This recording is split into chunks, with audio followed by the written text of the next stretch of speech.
now. We are live. Welcome to another stream.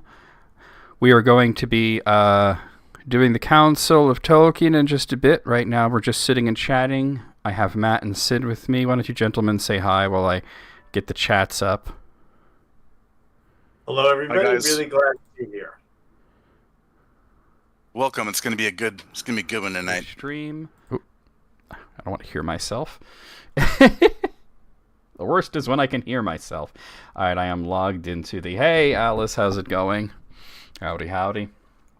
Let me go ahead and announce that I'm live, which I have to do with my phone. So I'm going to announce across Discord and social media, and I'm going to text Laurel and all that good stuff. Yes, I see that. So I know you guys can't see the chat, the YouTube chat, but Alice, whose username is William Stone on the YouTube, is my moderator, and their Gandalf rune now has a little sun next to it, which indicates 1 year of membership.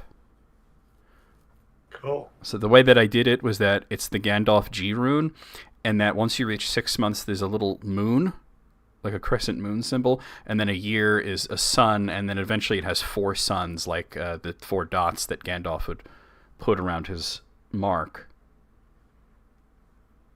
All right, let me go on here, and all right.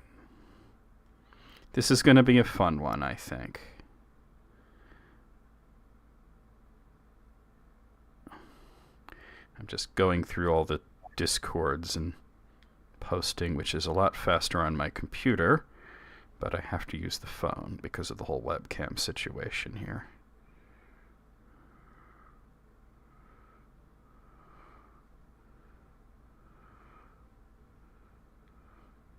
So if I navigate on Discord away from here, you won't see Matt and Sid, and we like looking at their fair faces. Am I one who looks fair and feels foul? No, I think that one's Matt, because he's from Mordor.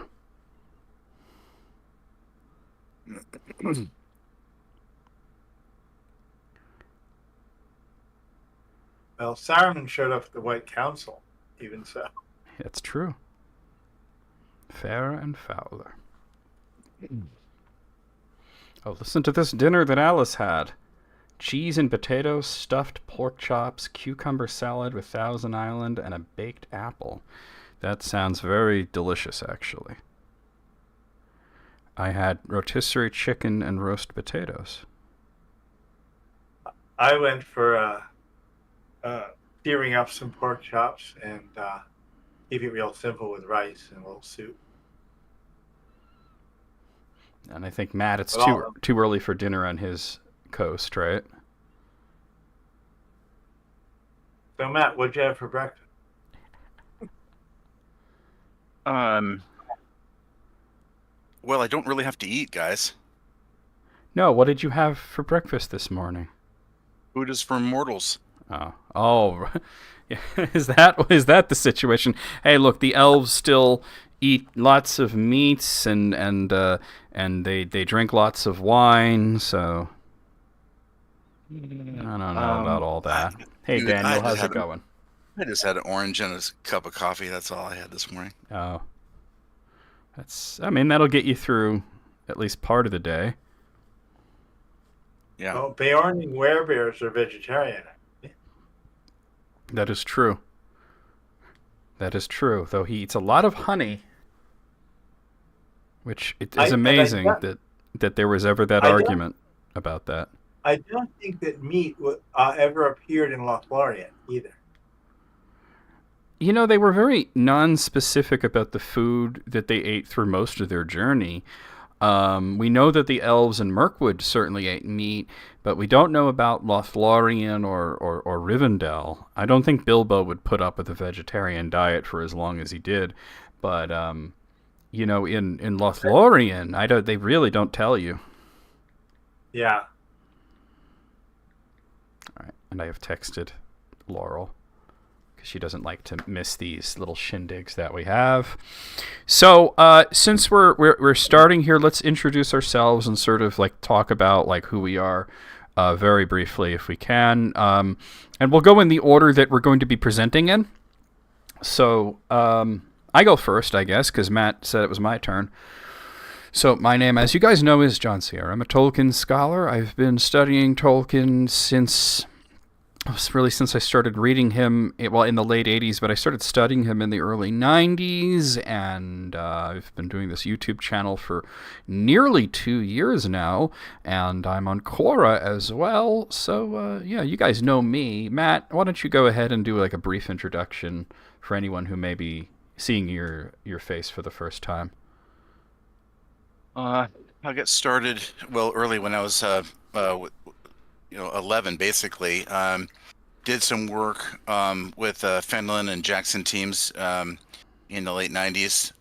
It was basically white paper stuff, and kind of let it alone for a while. Always was engaged in it, and finally came back on and did something more formal with my research for the Tolkien Legendarium in about 2023, and decided to come into doing this in Quora, and found some good guys to deal with, and there's 9 of us total, the 9 on Quora, and we have this show. The 3 of us are basically the leadership team of the 9, and that's it.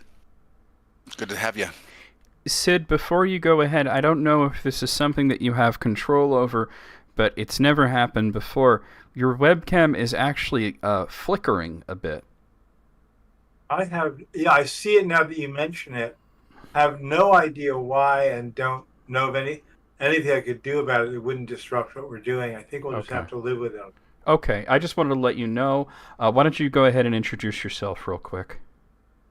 Hi everyone, I'm Sid Kemp, and you can find me as Sid Kemp on Quora. And my a real favorite place to hang out is our archive of our own, the leading fan fiction site for all kinds of things, and especially Tolkien fanfic. And my recent work is writing stories within Tolkien's Middle-earth. And I have been writing about Tolkien literally for 40 years now. Started when I was 14 and still here. And looking very deeply at Tolkien himself and how he became the writer and the very generous and deep person that he was.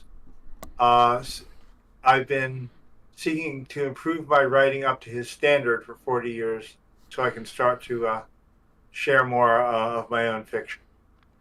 And The Dark Master, I did see your comment. I did enjoy it. I'm sorry that I didn't reply to you just yet. I haven't gotten the chance to do that. And welcome in as well. Welcome in to Chewy and Evgeny and everybody else that's coming in.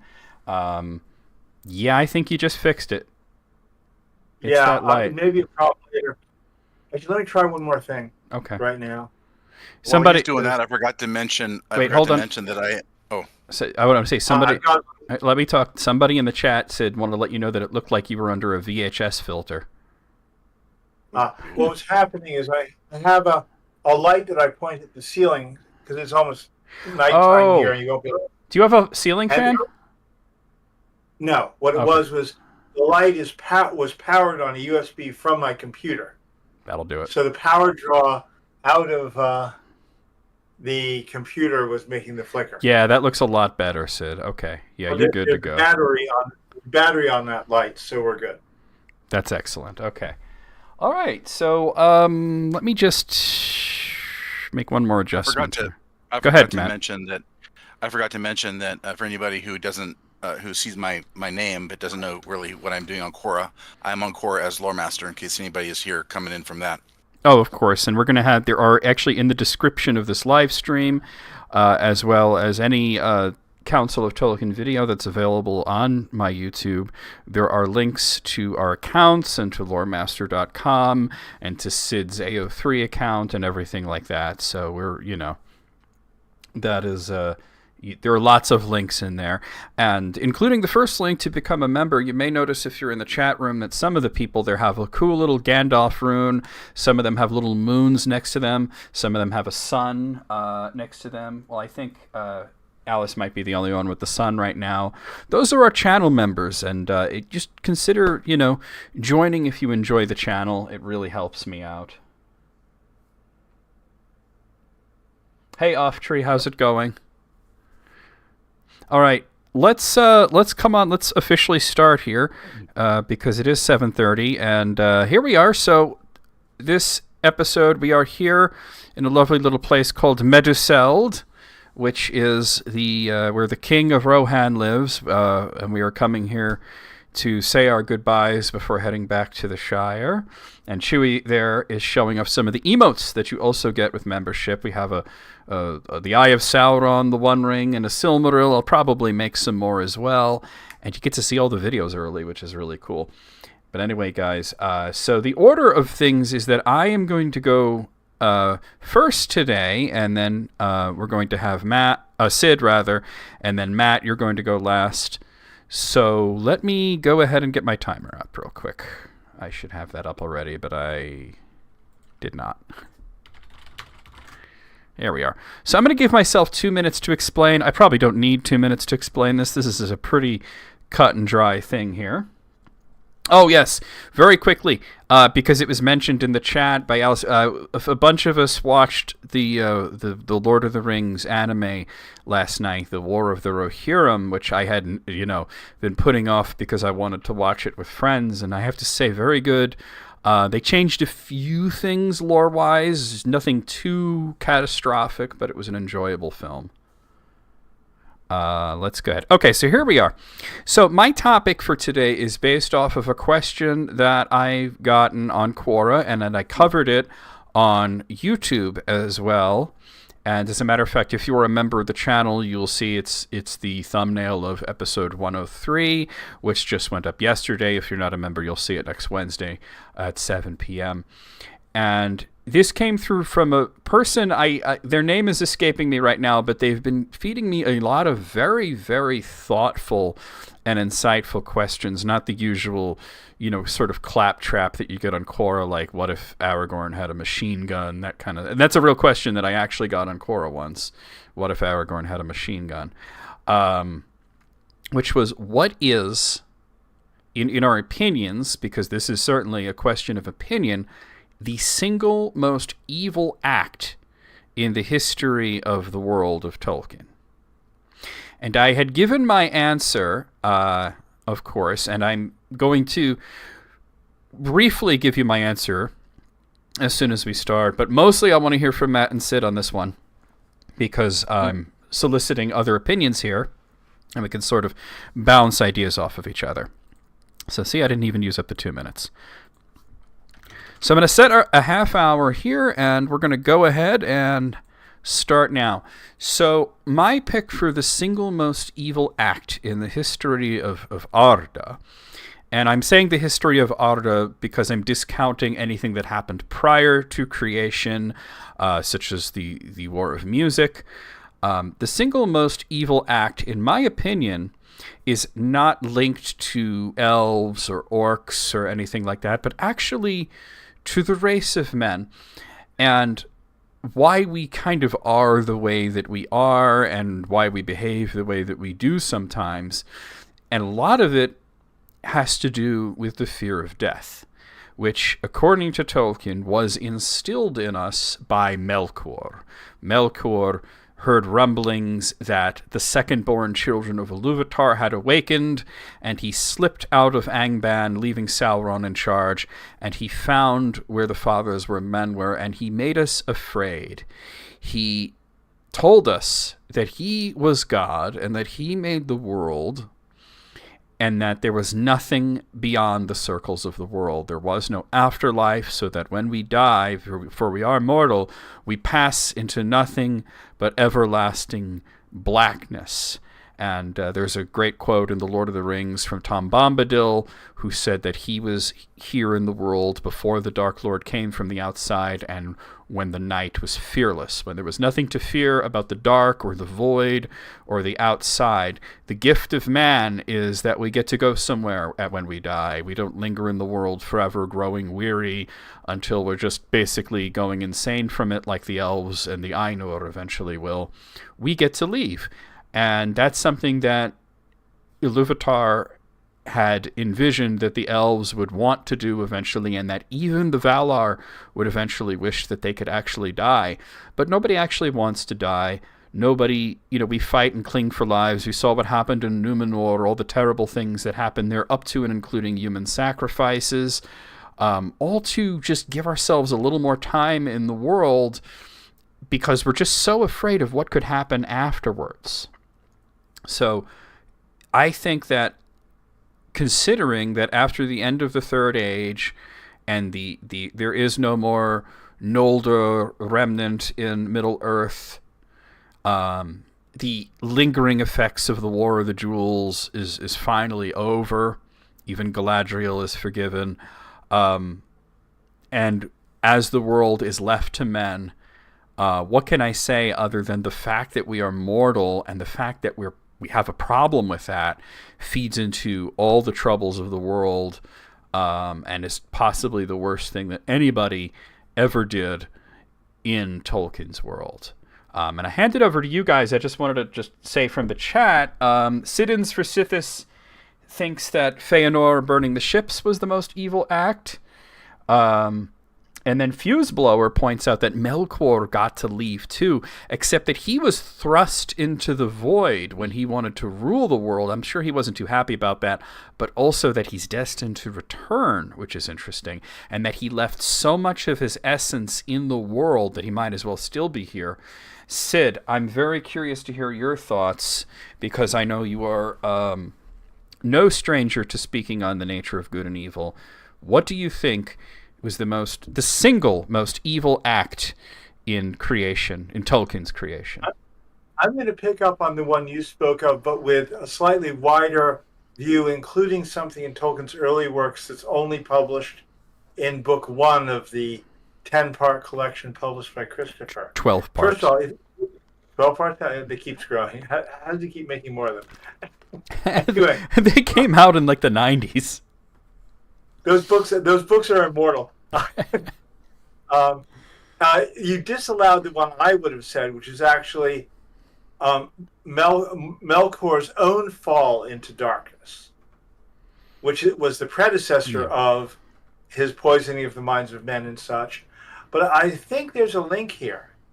The fate that he told us we would have is the fate he knew he would have when he abandoned and denied Iluvatar. So psychologically, Melkor is a really bad case of projection. But the images, there's a piece in book 1 or 2 of Christopher's set, The Book of Lost Tales. The Lost Tales, thank you, where Melkor actually finds humanity created in body, the fathers of all men, but still asleep, and wanders among them, whispering into our dreams. And that was how he poisoned our minds and gave us this fear of death. And the other piece of that is, as you just said, Melkor's evil is still very much in the world. And Tolkien makes it clear the place where Melkor's evil has the most power, even after he's cast out of the world, is in the hearts of men. And also in gold, which is something that we covet. Yes. And what he does, what this does, is it places a profound moral responsibility on each of us. We are each destined to either fall with Morgoth or rise with people like Aragorn.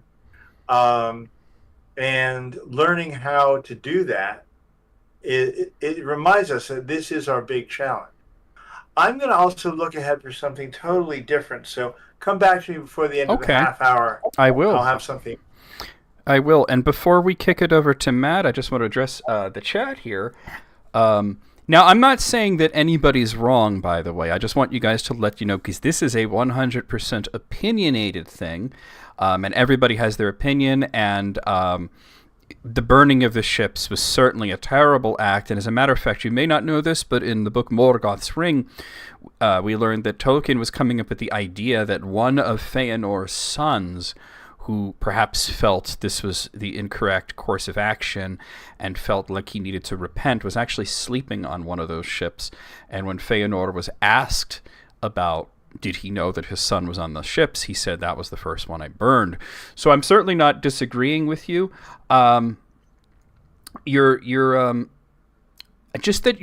What you said here, because Feanor has the capacity to do good if he chooses not to. Melkor also had the capacity to do good. He was supposed to be the greatest of the Ainur as Muggle with the watch streak, as Feanor was supposed to be the greatest of the children of Iluvatar. I'm not saying that I disagree with you, but you brought up the idea of Satan versus a random angel, and we should understand that from Tolkien's perspective, Melkor is Satan. Matt? Well, put the headphones back on. Matt, we're going to kick it over to you while a little bit of research happens from Sid. What do you think about the most evil act in the world? Well, I'm going to upset some people by saying that there is an answer to this. Tolkien said very clearly that the greatest crime ever committed by Morgoth against Eru was the mutilation of the elves. And so that's going to rank up there. I mean, I can't argue with that too much. I mean, it's a hideous thing. I mean, we can't even probably discuss what that entailed on this show in detail. But we have written about it at Quora, all of us, and we've also provided enough citations for people to know how dark of a situation that was. So, I mean, I think that's the number one for me, because I'm not going to address this topic without talking about what Tolkien said. But the one I want to talk about, actually... Yeah, because I wanted to say that was J.R.R. Tolkien's opinion. I'm looking for Matt's opinion. That's my opinion. Okay. I just want to quickly clarify something for some listeners who may not know.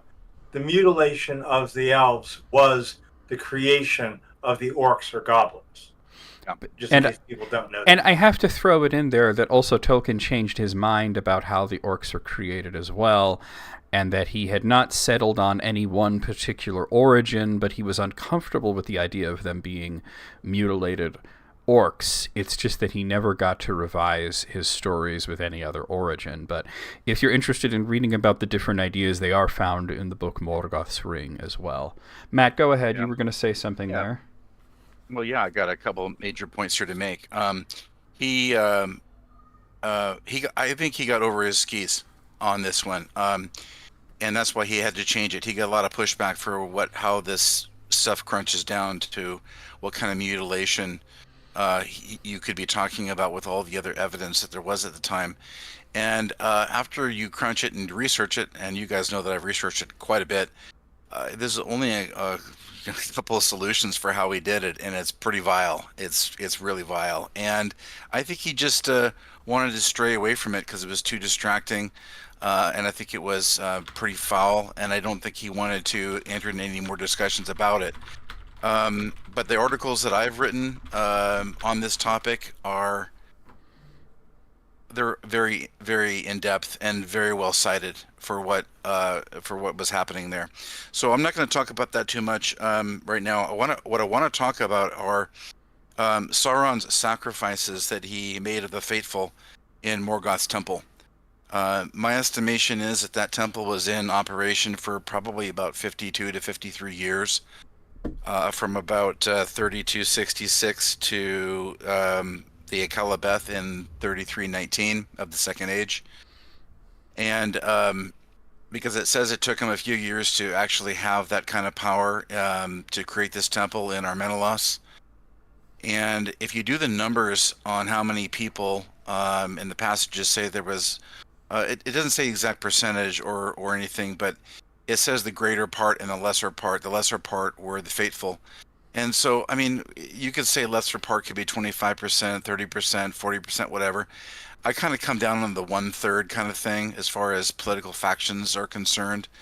And I just think that if you're talking about a third of the Númenóreans or the faithful Númenóreans, to have a purge that is related to live sacrifices for 53 years because you don't agree with what Sauron is doing with the Kingsmen and his support of the king, and how many years it ran, and the descriptions about the smoke coming out of the louver at the top of the temple because it was going night and day. That's pretty dark. That's pretty sick. And so Yeah, let me jump in here because I think you're onto something. Now, there weren't a whole lot of faithful left in Númenor, sadly, and he was definitely in the process of trying to wipe them out completely. But what's interesting is that it does seem, from the language used in Akallabêth, that there were several men sacrificed every day, and the fact that it went on for 53 years, it's a lot, it's not and this was not, you may imagine, like a slab and a knife, and just a quick done. No, they were burned alive. Hey, Laurel's in the chat. Yeah, that, to me, yeah, I have to agree that that's pretty up there too. Somebody, and I have to assume this is at least partially joking, but in the article that I wrote about this, I'll get to you in just one moment, Sid, I said that there are two types of evil that Tolkien talks about: the grand evil, which is your Morgoths and your Saurons, and then the petty evils, which is the little conflicts and cruelties of everyday life. And I know it was intended as a joke, Daniel, but you bring up an excellent example of petty evil: Saruman stealing Pippin's pipeweed pouch. But actually it was Merry. It was Merry's pouch that he stole. Merry offered him some pipeweed, and he didn't give the pouch back, and it was such a petty thing to do, and there was no point to it other than the cruelty. He pretty much ran the Shire at that point. He could have had as many of these sort of pouches as he could. He was lying about not having anything to smoke. He was just trying to appear as a pathetic beggar. It was an extremely cruel act to Merry, for no other reason than he wanted to be cruel. Sid, go ahead. A few things. First of all, Matt mentioned the origin of the orcs and its horrific nature, and then Laurel Callahan joined, and she wrote a magnificent article about that. And for reasons you'll find when you read it, the fact that it was written by a woman, and it's just a beautiful piece that you'll find on Quora on the 9. The next is, in terms of what happened in the torture and burning to death by Sauron in Númenor, I think a couple things need to be added that make that particularly awful. One is that although it started with the enemies, I'm not sure this is true, but the sense I get is it became just killing a lot of people. Some people hope, hey, if we burn children, we'll live forever. The whole goal of immortality by killing others went way beyond the original set of people. And what's very interesting about that historically is all of that was written before 1933. And yet if you look at our own history in Nazi Germany, you will find that what happened in Germany during the Holocaust, it began with specific people faithful to God coming under attack. But by the end of the war, anyone who didn't like anyone could have anyone sent off to a death camp to die in a similar way. So Tolkien foresaw, or as it rather saw, I don't think he was being specific, he saw deeply just how evil modern humanity had become. We can't discount the petty evils, because they can rack up. I'm going there next. Yeah. I agree with that. And just to let you know, Laurel thanks you, Sid, for your kind words. And real quick, Daniel, the reason I held up the book was to just show the paragraph. I don't know if you were able to read it, that said that it was Merry, not Pippin. The reason Daniel actually thought that it was Merry, he was correct, but then some AI chatbot told him it was Pippin, and this is why we cannot trust AI, because it was wrong. Go ahead, Sid. No problem. And now, but coming to the petty evil, I want to suggest that petty evil is not petty. It introduced something lasting to the Shire, whether through Lotho, through the miller's son. I'm forgetting Sandyman. His name. Sandyman. Ted Sandyman, building the brick. That had a lasting, damaging effect for generations. Possibly, who knows what hobbits are up to today? Reducing. Now, they always had some things like that. There's a story from a couple generations before The Lord of the Rings that there was a matriarch of the Took line who got pushed off a cliff when she just got too old and nasty. So, it happens. But the perpetual petty nastiness, the fact that was introduced to the Shire by... on one hand, some hobbits, Lotho and Ted Sandyman in particular, and also Bill Ferny. And the whole building of these horrible brick, charter houses and displacing people from their homes. I want to cover the petty because Tolkien had a tendency to see the awfulness and goodness of things at every scale.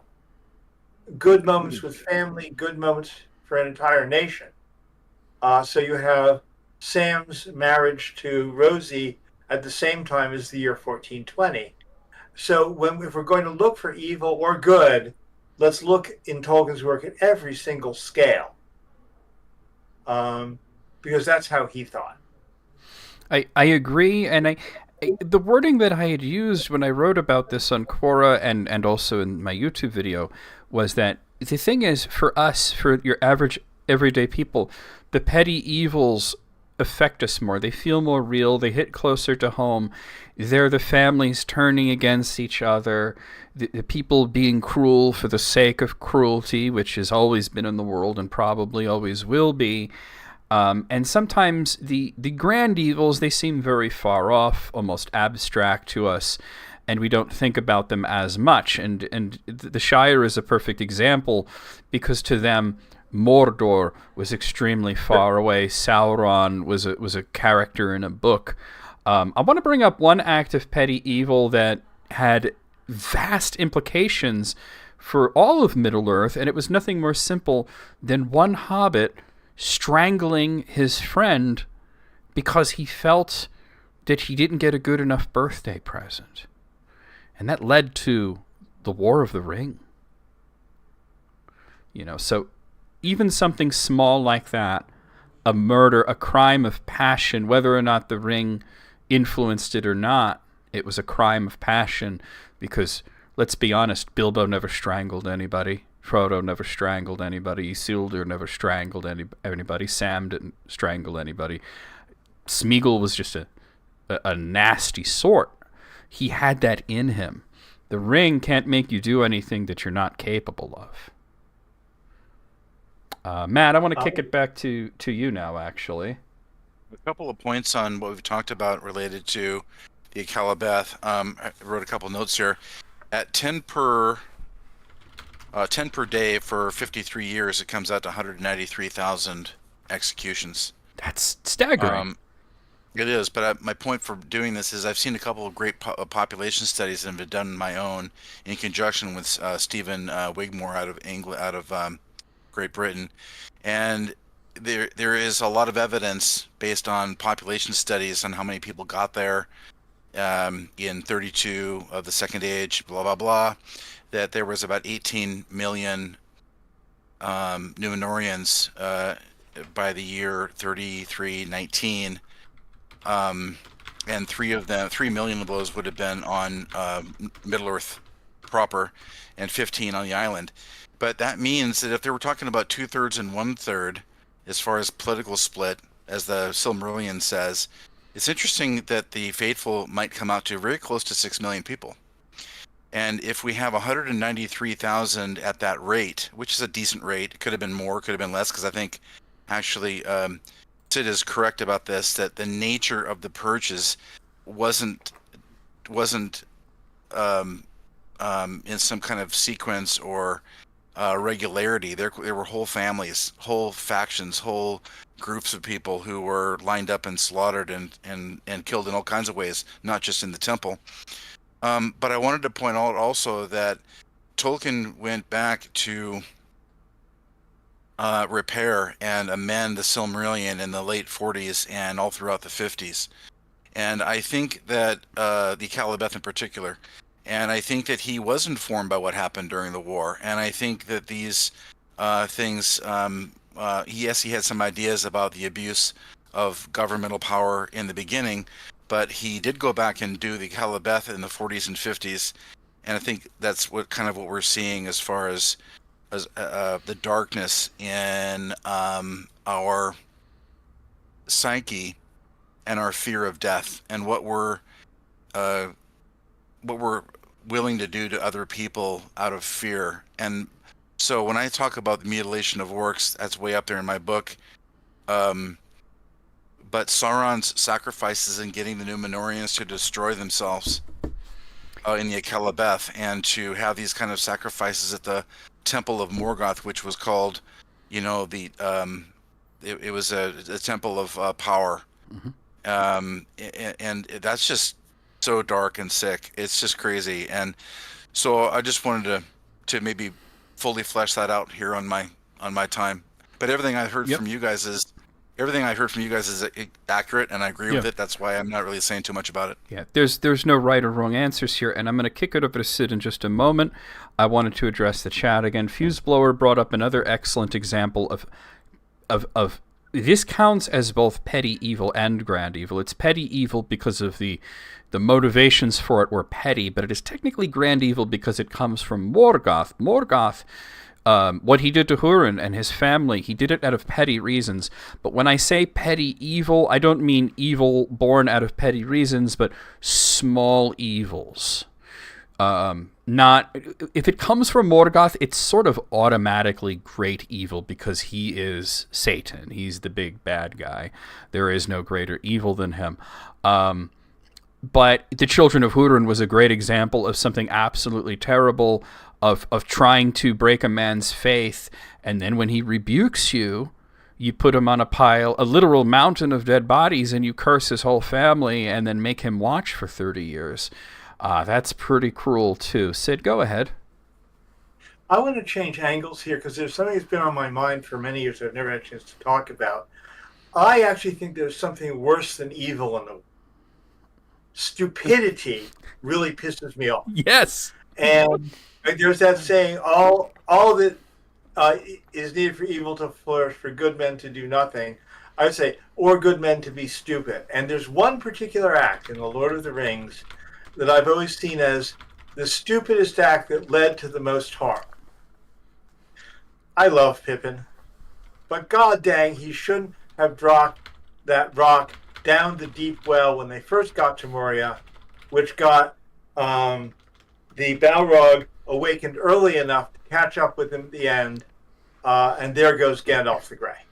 Okay, if he hadn't dropped the little rock down the well, they all would have gotten out. I disagree, and I'll tell you why, because that rock had nothing to do with the Balrog. The Balrog was already awake and active. It had already wiped out the colony of dwarves that was there. And not to mention that after the rock incident, which Gandalf yelled at him because it was breaking his concentration and he was lost, but Gimli went into a hole and sang a loud song, and the language was that his voice echoed throughout the chambers. Now, Pippin dropping a rock down a well, that was stupid. It was silly. He was being a child. But at the same time, there's nobody, anybody that's in the eastern part of Moria, whether it's orcs or trolls or Durin's Bane, has no reason to believe that that's anything but the crumbling infrastructure. Or maybe an orc made that noise. Actually, let me tell you why I disagree. I'll accept both of you. I'm not saying you're wrong, but first of all, I believe from close reading that the storm on top of Caradhras that forced them underground was the Balrog. He may have been only partially awake, but he was drawn to the evil of the ring and wanted it to enter so he could get whatever it was. But if you read closely, the moment that Pippin drops the rock and it clatters down the well, it looks like something falling down an endless pit. The drums in the deep begin on the next page. It was a hammer. It was a hammer. The drums were when they were near Balin's tomb. Gimli said that the noise they heard after the rock down the well was a hammer, and Gandalf agreed with him. Okay. Now, but it was still the first sound for them. I think that's how the Balrog located them and tracked them from that point forward. I can't prove it, but I mean, it's an interpret. Do you know what? Because I just wrote about this. My interpretation of the storm was that Iluvatar caused the storm, and the reason that I think that is because they had to go through Moria, and not even because of Gandalf the White, but because Gollum was in Moria, and if they didn't go through Moria, the ring would have never been destroyed.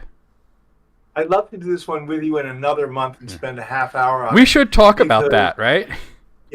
Because there's a certain way I read the text and just subtle linkages of one passage to the next.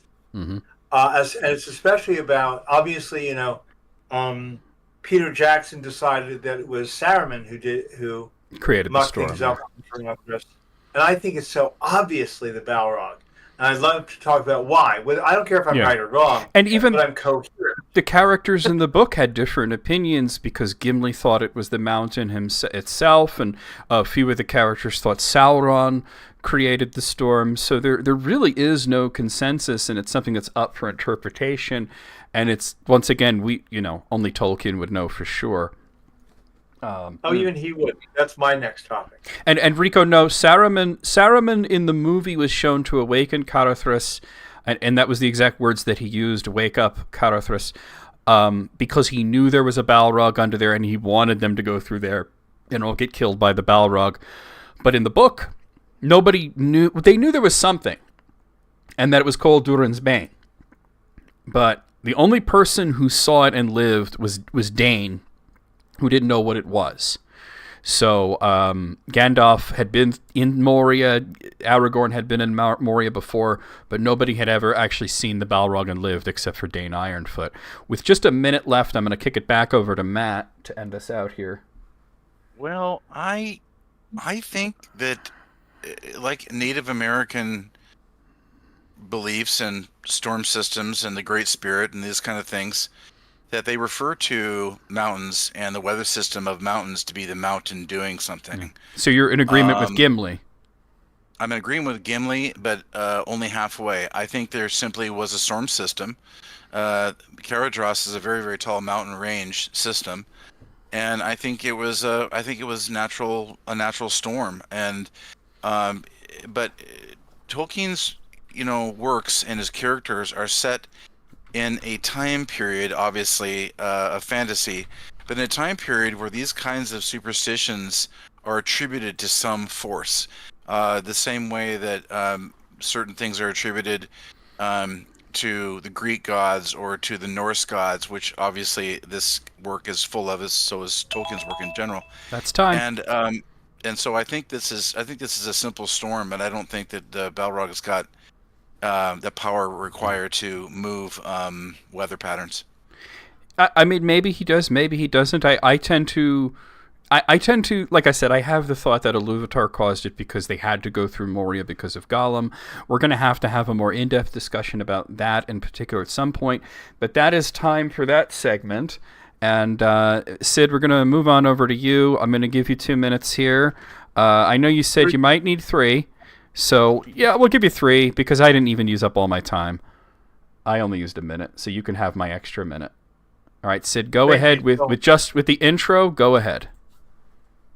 What we just were talking about is a perfect intro to my intro because I want to talk about different ways of interpreting Tolkien. It's so cool that the three of us disagree about those elements of Moria.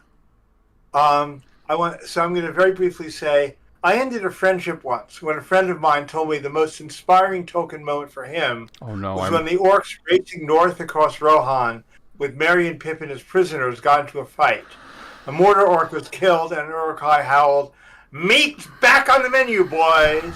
I want to be clear. That was a great cinematic moment, and true to Tolkien's understanding of orcs. I just didn't want to hang out with someone who found it more inspiring than Aragorn marrying Arwen. I want to tell you. Go, keep going. Yeah, I don't want to tell you how to read Tolkien. I do want to tell you two things. First, you can read Tolkien in ways that will inspire you spiritually, express your own creativity, give you good ways of exploring the darkness, making you a leader in your own life by growing in mercy and wisdom. And the Tolkien himself tells you how to read Tolkien.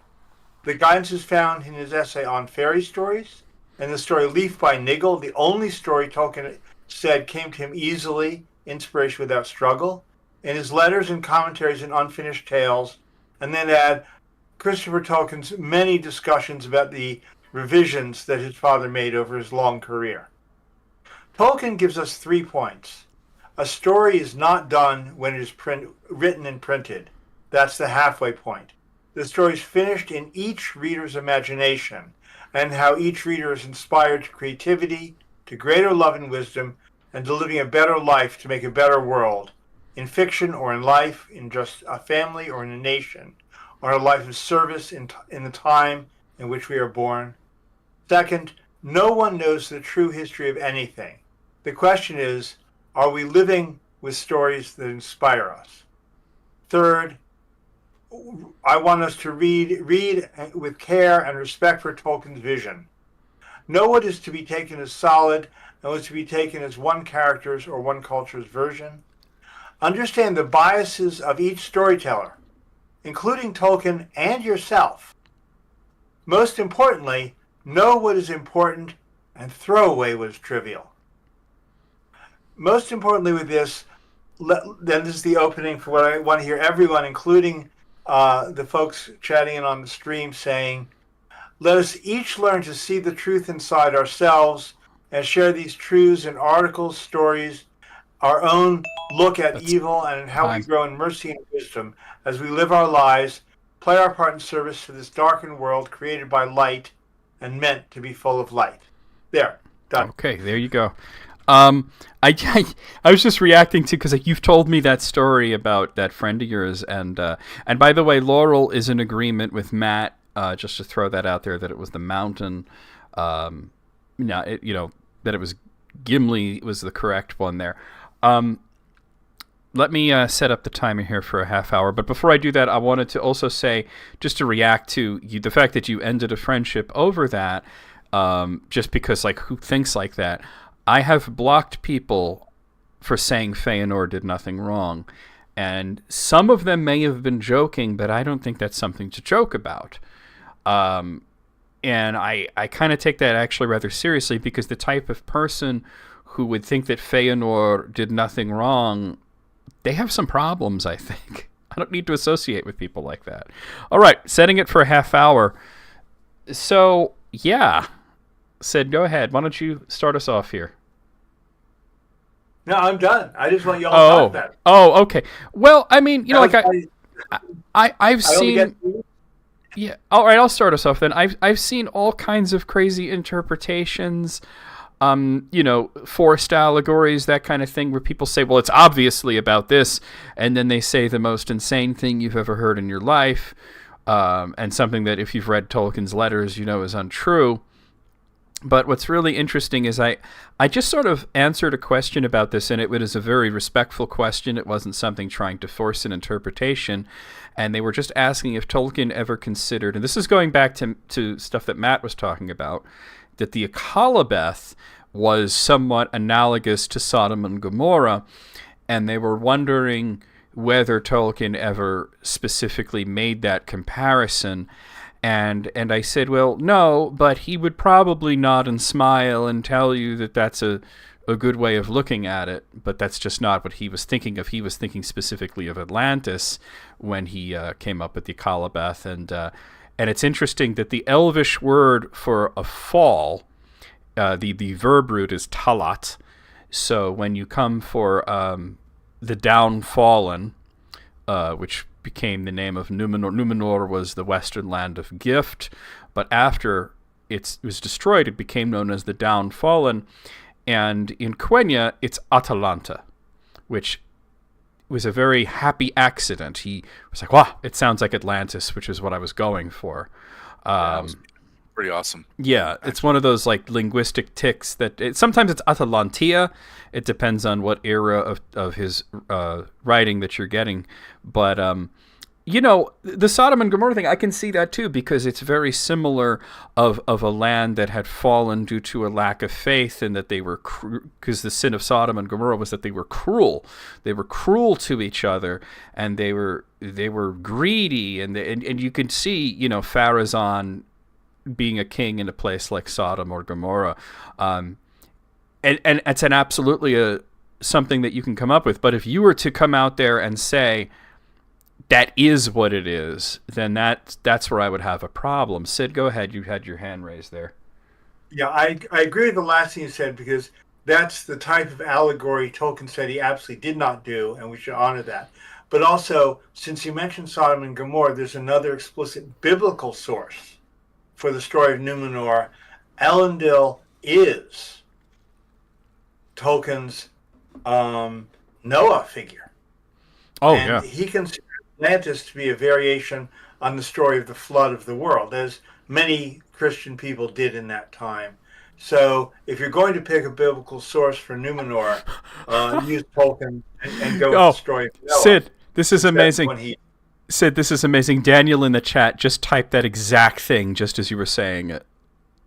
Good job, Daniel. We've got a smart audience. Yeah, we do. We really do. Was that the prophet Daniel or some other? Daniel Lynch in the chat there. He had said that he was typing. It was a little after, but he was clearly typing it as you said it. He says, "I always thought of the Great Flood, actually Elendil being Noah, and instead of animals, he seeded Middle Earth with Numenorians."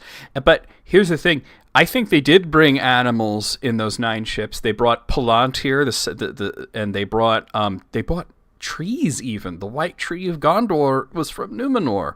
I mean, originally from Tol Eressëa, but Isildur brought seeds.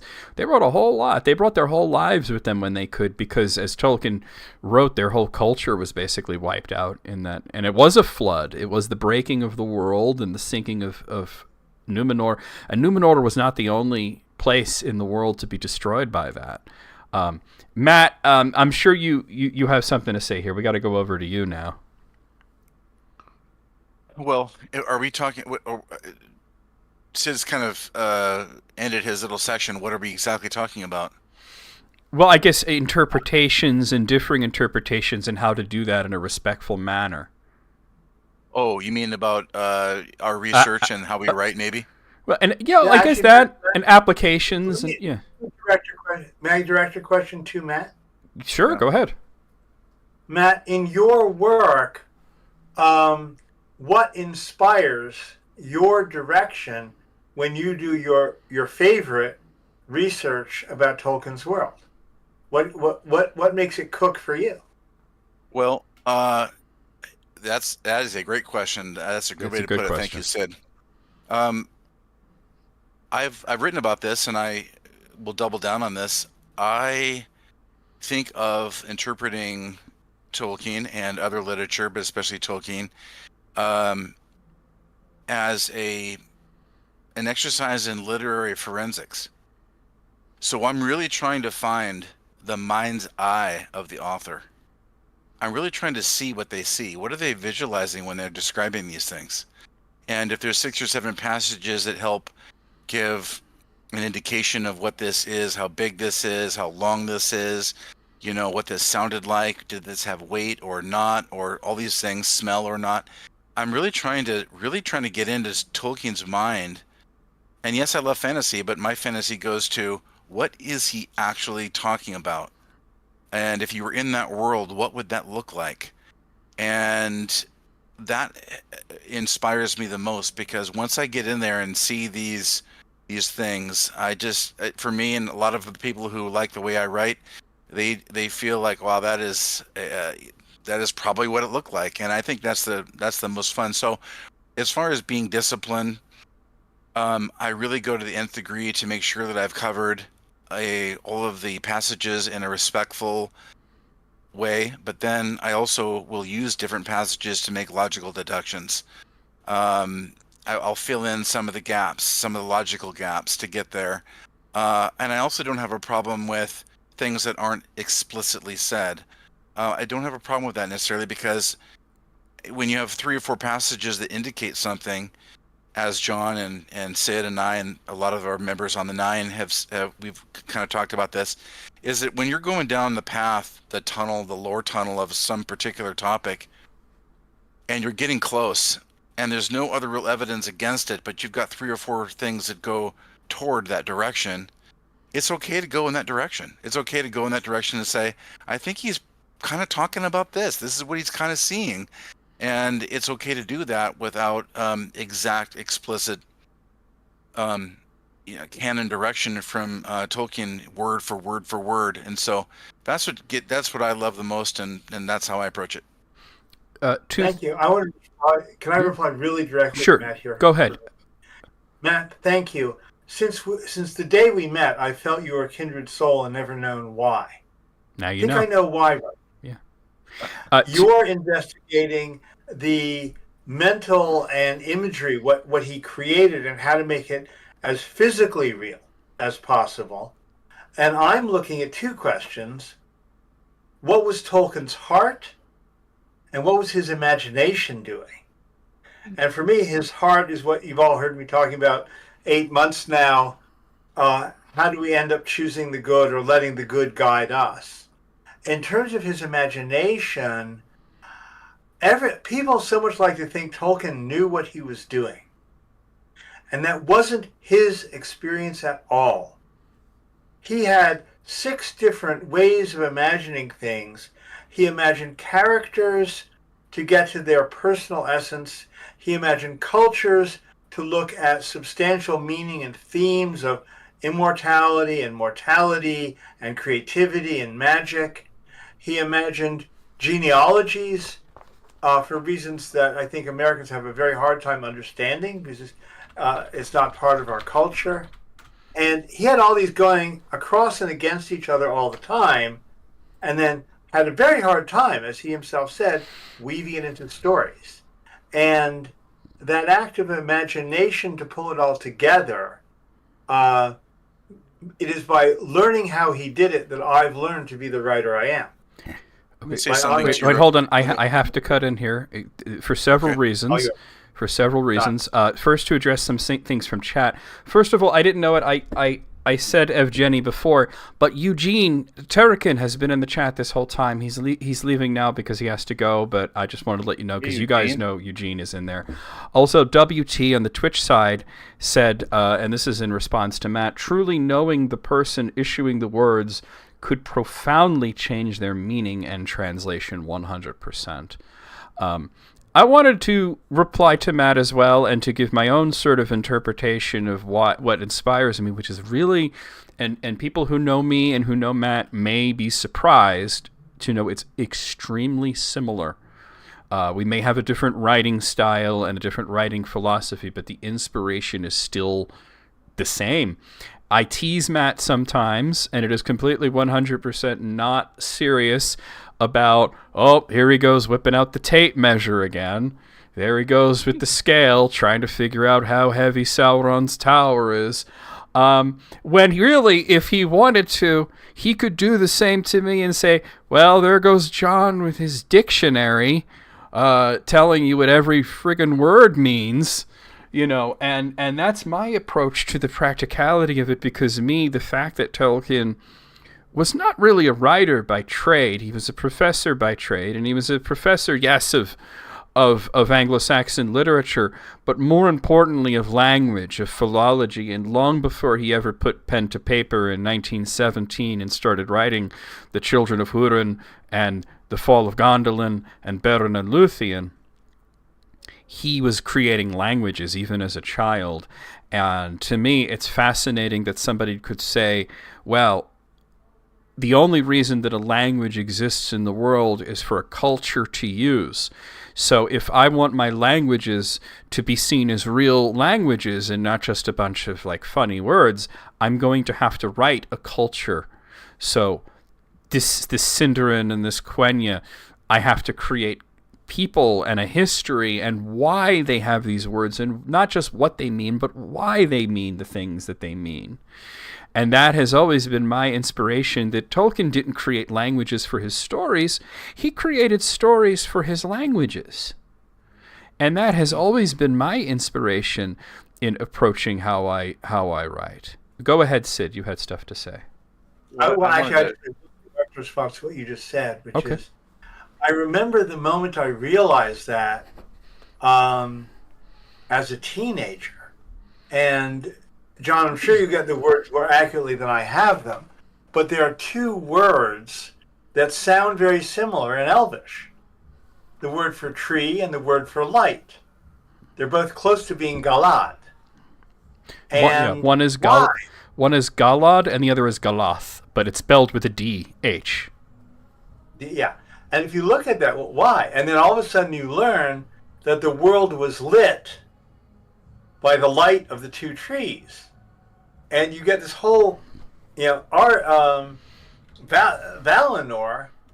was used to explain a coincidence of two words sounding similar. And it was very on purpose. Yeah. Oh, I was typing, but let me answer the question from the chat. Geralt asked just a random question. I read The Children of Húrin today, and there was a moment where Mablung was confronted with Glaurung, and it was said that Morgoth's laughter was heard from Glaurung. Why?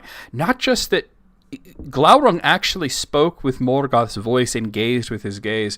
He was the first ever dragon, and it is my belief that the dragons were created through a process called necromancy, which Tolkien referred to as Morgul magic or sorcery. And for that, a little bit of soul has to be put into something, whether it's an object or an animal. And in the case of the dragons, I believe it was an animal, that they were derived from lizards. And I believe that it was a bit of Morgoth himself that was put into Glaurung. Glaurung acts as an extension of his will, and the curse on Húrin's children, because he puts this curse, and it just doesn't happen just because he says it's going to happen. He has to enforce it, and Glaurung is his agent. He is essentially an extension of Morgoth's will. Sorry, I just wanted to answer that question in chat. Go ahead, Sid. I wanted to address Sid real quick. Oh, go ahead. Sid, when you were saying earlier about our kindred spirits and all that, I want to just touch on that because everyone's probably familiar with a Venn diagram, and the three of us here on this show today have different overlaps on this Venn. And I also respect Sid's focus on philosophy and religious, spiritual aspects. I write about them a lot. Sid and I can talk all day long, so can John, about these things. But I would agree with him. He focuses more on them for what Tolkien is thinking and feeling and believing and those kind of things. And I just wanted to say he reads me correctly about where my focus is a little bit more focused on the physical renderings of what the imagination that Tolkien is writing about. So I just wanted to say he was right about that. And it's been pretty fun because the cross-pollination, not just between us three, but because of the 9 of us, and Eugene was just on, he's one of the 9, the cross-pollination of this group has led to just the greatest provocations of thought and stimulation for all of us to think about things in different ways, and it's made us a better team. So that's it. It's true. I'm gonna give it back to you in just a moment, Sid. It's true how not only do the three of us have all these different approaches, but like the 9 of us do. And I was just thinking about like how Dutch, I believe it was Dutch, managed to get inside of Saruman's head for one of his articles, which was really fantastic. And David in the chat, the 9 talkers instead of walkers were the talkers. Go ahead, Sid. Well, first of all, yeah, Dutch's article actually did inspire one of the talks I gave when we started the live stream about the fall of Sauron. He added to my perspective on that. And John, you usually have another whole aspect of Tolkien's writing, which is the retelling of themes. In Celtic literature, it's called a triptych. It's the same story told three times. Once of the gods, once of the powerful beings greater than heroes, and then of the heroes. And so we have Glaurung as the mouth of Morgoth, and it just struck me. We have the mouth of Sauron showing up. It's the same theme. Someone who's an evil being whose cursing force is conveyed through the mouth of another. And and then of course you have Saruman's voice, the voice of extended through Sauron. Grima, voice in the mind of Theoden. Mm-hmm. So that's your three. Celtic That's your three. Yeah, Can I make a very also- silly reference here, Sid? Sure. I was thinking, I don't know if you're a Star Trek fan, but I don't know, when you were talking about the voices and the speaking, I was thinking of that time that Captain Picard got captured by the Borg, and they turned him into a Borg, and he called himself Locutus, which means to speak. He was the voice of the Borg. Yes. So. And very Latin-y. And by the way, yeah, very much. And you'll see that I actually reference Star Trek a lot in my writing when I talk about Tolkien, because I think there's a lot of overlap there. I'm not sure if he ever saw the old show in the '60s or not. I think he would have liked it, especially with the philosophies behind it, and the themes of exploration and cooperation and figuring out the universe, like we try to figure out the world. So I think I don't know if Tolkien ever saw Star Trek, but I think he would have certainly liked several aspects of it. And I think that that was in the '90s, the Borg episode, but I think he would have appreciated the idea of a being that exists to speak for another, whether it's Glaurung, the mouth of Sauron, Grima Wormtongue, and there's probably others. Those are three in the Legendarium. There's probably plenty of others. I mean, we can say that Saruman did a similar thing with Lothar Baggins. Mm-hmm. So, Daniel said that Sid would have been a good Celtic, and I hope I say this right, but Sanashia. I don't know if I'm pronouncing that right. It's Shanachie. I'm sort of approaching it from an Elvish standpoint, which is my problem. I don't know Celtic as well, Although Sanakia. Okay, yeah, because Sindarin is meant to sound Welsh. Yeah, the common term would be bard. Yes. Bard, yes. Oh, a bard. Okay, absolutely. You're not sure if Tolkien had a television fuse. I think he did have a television, and I'll tell you why I think he had a television. He had children. He had a television. I just checked. Star Trek first reached the UK in 1969, so it is remotely possible. Yeah, it is remotely possible that Tolkien actually saw Star Trek. I mean, he was an admirer of science fiction, so I could see that he may have tried to catch an episode and see what it was about, Mm-hmm. Mm-hmm. But yeah, I mean, the one that I talk about, and I'm going to go back to Star Trek, and this has to do with inspirations and respecting the work, absolutely, is a lot of people, especially on Quora. I don't really run into this on YouTube or Twitch, but I run into this a lot on Quora, where people say, well, what would happen if, and then it's like something that changes the story completely. And I'm not even joking about what if Aragorn had a machine gun, which I will once again say that was a very actual question that I got. I'm not making it up. But it's a lot of, what if this character did something that was completely out of character? And I don't like those questions, and I try to rebuke them when I can. And I say a lot, and I'm going back to Star Trek again. There was an episode of Star Trek The Next Generation called Tapestry. And it was about Picard in a near-death experience meeting somebody that claimed to be God, but of course was not, taking him back to an earlier point in his life and allowing him to do something to fix a regret that he had and also prevent his demise. And when he returned to his life, he found that he was a completely different person. He wasn't particularly liked. He wasn't particularly respected. His career was going nowhere. His life was pretty worthless in his own estimation. And he said, life is a tapestry, and when you start tugging on loose threads, you might have the whole thing unravel on you, and you won't like the result. So while it is certainly valid, and I know that Sid has said this, that to disagree with Tolkien's decisions on things or to disagree with his philosophy or his opinions, he told the story that he told for a reason, and to try to say, well, but what if it was this other way? Well, all I can say is, you know what? Instead of asking me what would happen if, I don't know, if Aragorn married Éowyn instead of Arwen, which would have been completely out of character, why don't you put pen to paper and write that story? Because that's what I know Sid would do that. Why don't you do that? Because that's not what I do. I don't come up with hypotheticals like that. All I could ever tell you is, well, what if this happened? Usually the story falls apart, or it's something completely different. It's not what Tolkien wrote. I'm here to interpret what Tolkien wrote. Go ahead, Sid. You're picking up some marvelous points on these what if. It's amazing how many of them are answered by Gandalf at the Council of Elrond. You know, why can't we throw the ring into the sea? Why can't we? He answers all of that, and he sets up the entire, there is no other option but to carry the ring to Mordor, and Frodo is the only one who can do it.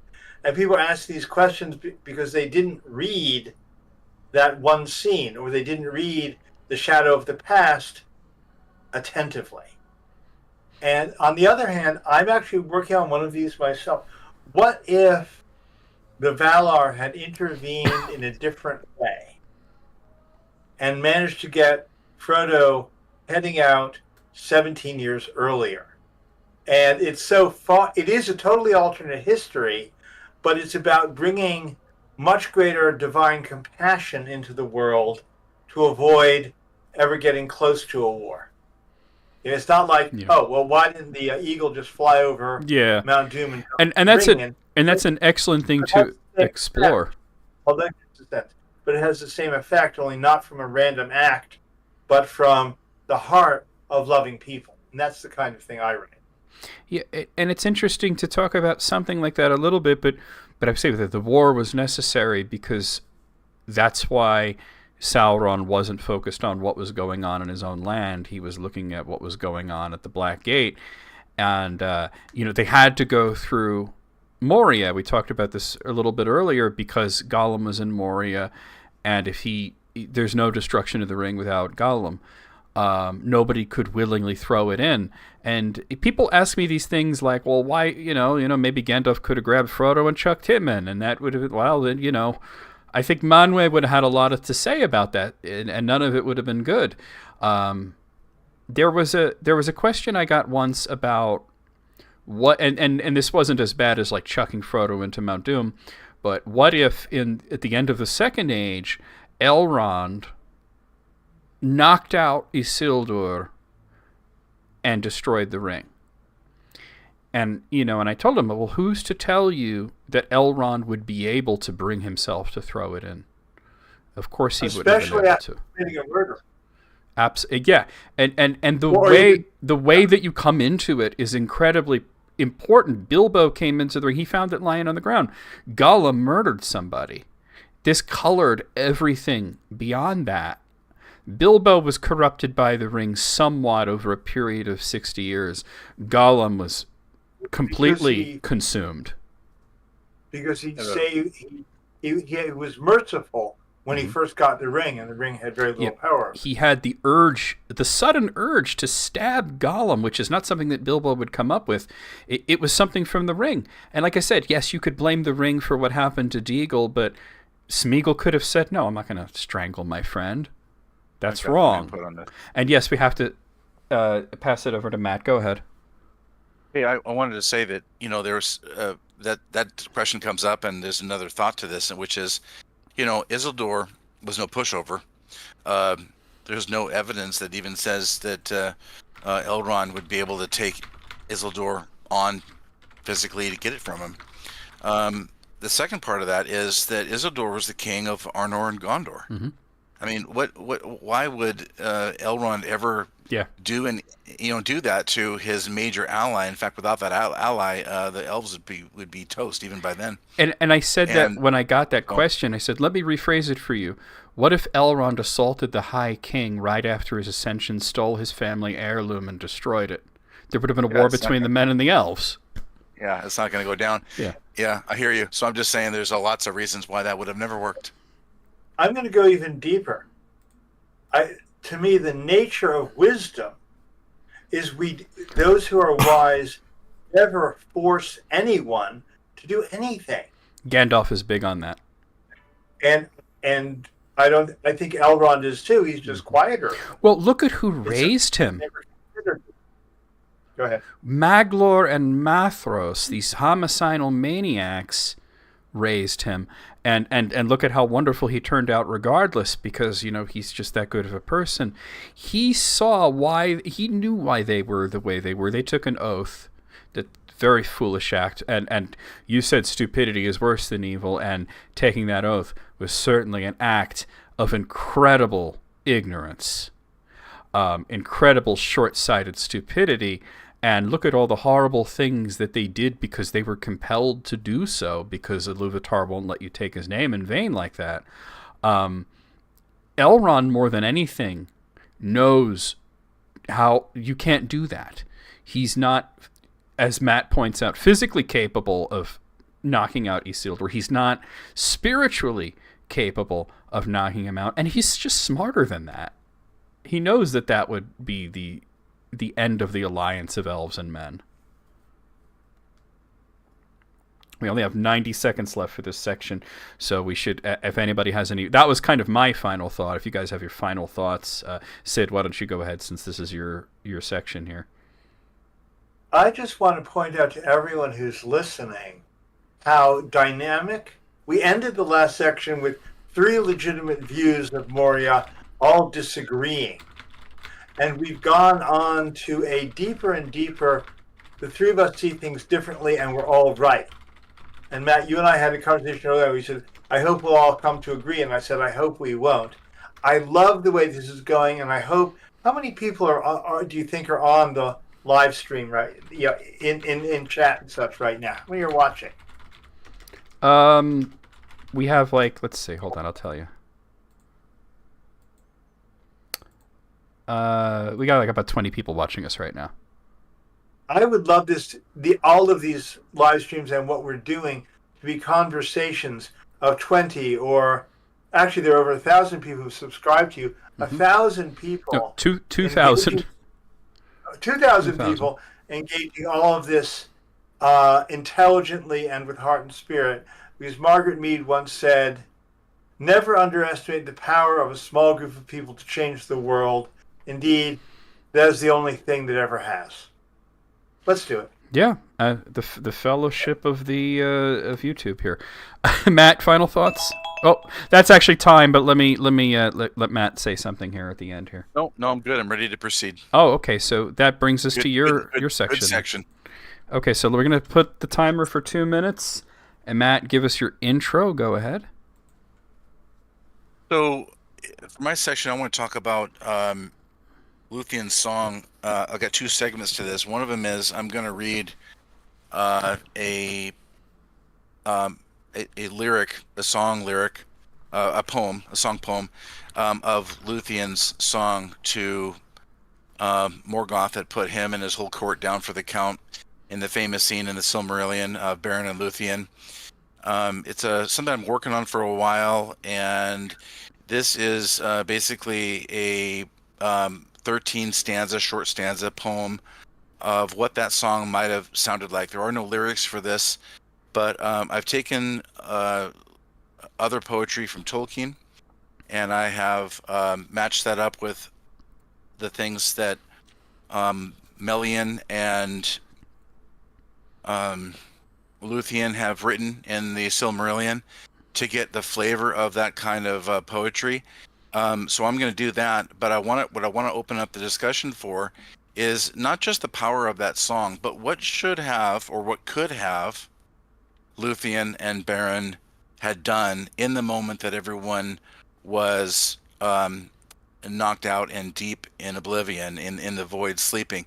Now, I know you guys are going to be tempted, and I'm almost done with my intro. I know you're going to be tempted to say, well, it was about love, and so it really wasn't about doing anything in Morgoth. We all agree with that. We all know that. I think we can talk about that if you want, but what I'm curious is, what would have happened, and this isn't a machine gun question, what if Aragorn had a machine gun, but what would have happened if Beren would have said, oh my gosh, this is the opportunity. This is it right here. Nobody is ever going to get this opportunity. And so I'm curious about that discussion. So that's my intro. Okay. All right. I'd like to start us off here. And there's two reasons why I want to start us off. One is because I've had my finger here in this particular page of The Return of the King this whole time, and I'd like to put it down because Matt texted me. Let me set the timer here, actually. 1 second. Okay, there we go, half hour. Matt texted me earlier about, should they have cut off Morgoth's head, or just killed him or something. There's sort of two thoughts here, and one is that I think that they wouldn't have been able to do that because Beren was sent there to get one Silmaril, but he tried for a second one. He started prying the second one off and his knife snapped. And you might say, well, that's just, because he was going too hard or whatever. But I think that was, you want to say the Valar, or Iluvatar, whatever divine force is saying, enough. Get out of here. The other is the role of Beren as a man and Luthien as an elf is not to do such a thing. To execute or... let's be honest here, opportunistically murder someone who is sleeping and helpless. It wouldn't have been that different from Bilbo killing Gollum when he was invisible and had a sword, and Gollum was pathetic and crying and visible.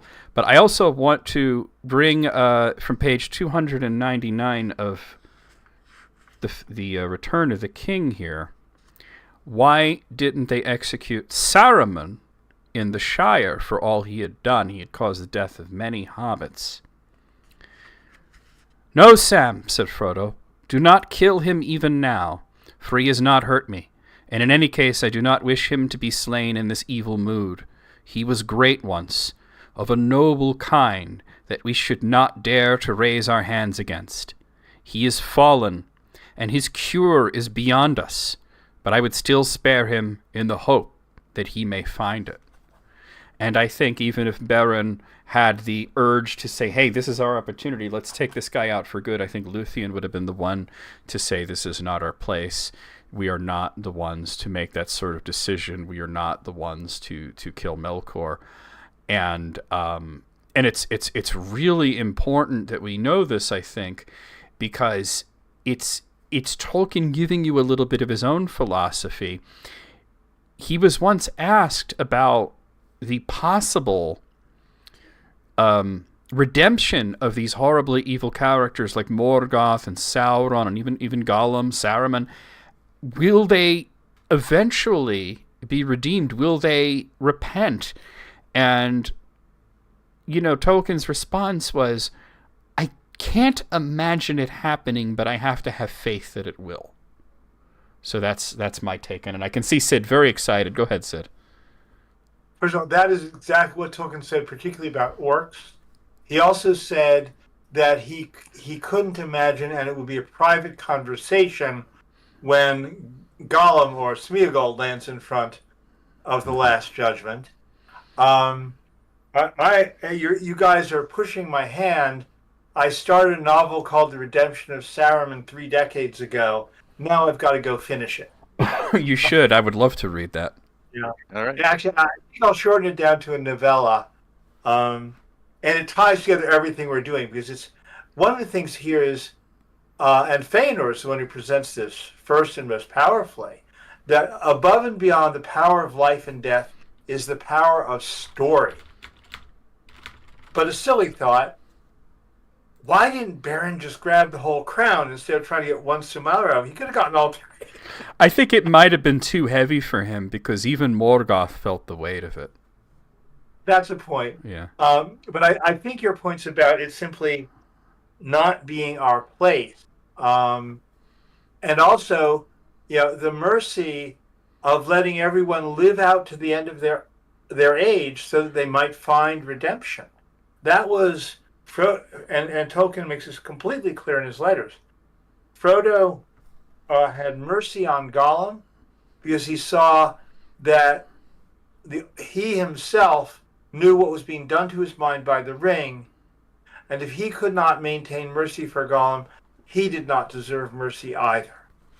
And that's the most fundamental lesson of all of this is, and Tolkien has Gandalf speak about the death penalty way at the beginning and it was at a time when England was struggling over the question of whether to eliminate the death penalty, and they did. And I like to think Tolkien's writing had a hand in it. That who are we to say who cannot be redeemed? It's simply not the place of a human being or even an elf or even a wizard to do that. It's a violation of the deepest and first commandment. Don't act like God. I have a contrarian view. Wait, hold on. Well, let's have sense. Yeah, it's also related to Tolkien's concept of eucatastrophe, that things get settled at the very last moment. Mm-hmm. Everything turns to darkness until the eucatastrophe of the return of the good. Let everyone play their part out to the end. I'm done. Go. I will pass it to you in a second, Matt, but two things, one from me, one from chat. Just to answer Geralt, yes, the Glorfindel from the Fall of Gondolin is the same Glorfindel from The Lord of the Rings. He was sent back specifically on a mission from Manwë, along with the Blue Wizards, to assist Elrond and Gil-galad to answer that question. You brought up Frodo's mercy, and I want to bring up the last words that Frodo said in the chapter Mount Doom. It is the last bit. He says, "Yes, but do you remember Gandalf's words? Even Gollum may have something yet to do. But for him, Sam, I could not have destroyed the ring.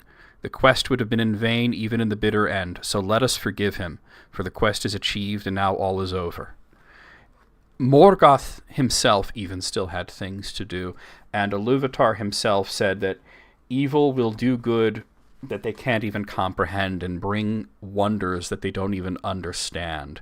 The War of Wrath is like a very important thing that happened in the world, and it led to a lot of good, like the creation of Numenor, even though that turned out badly in the end. But then we have Gondor and we have Arnor and all this stuff. It all had to happen in a specific way. Taking Morgoth out of the story early prevents a lot of good from happening. Matt, go ahead. You said you had a contrarian view here. I'm curious to hear. Oh yeah, and after what you just said, now it's got a nuclear warhead on it. Look, I don't totally disagree with you guys, but I do have a divergent view, and that is, I'm just going to go through my notes here because I was writing while you guys were talking. So Morgoth is not Saruman or Gollum. Not even close. And so the kind of things that he has done don't leave him with any real redemption in the very beginning, because he was from the very beginning not good. There is no redemption for him. And redemption doesn't mean that they should keep their head. The redemption will come from Eru in his own time, like the orcs. But that doesn't mean he needs to be walking around and doing all the things he's been doing for the previous eons that has destroyed so much of the firstborn, the secondborn, the elves, the land, I mean, everything. And this is an opportunity to take him out and let Eru judge him in whatever way, whenever he's got that chance to do it. And so I, and one other note here is I had to accept, let's see, orcs. Okay, I agree. I agree. Orcs are going to be judged. Their souls are going to be judged, but that doesn't prevent anybody from slaying them. But not in the their droves. sleep. Not in their sleep. Well, oh yeah, no, that's not true. Warfare is warfare. I mean, if you find a group of orcs someplace and encamped in some forest next to Doriath, they're all going to be slain. All those kind of things were always done.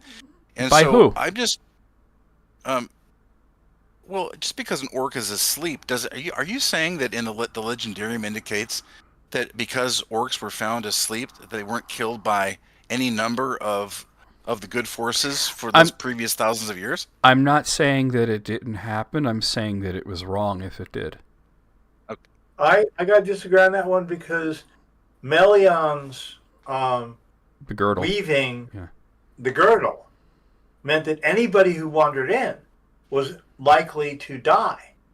So, well, I thought they were turned away. No, they were lost. They got usually lost end in there too. Yeah, they fell down into the mess that Ungoliant had made, which was right next to it.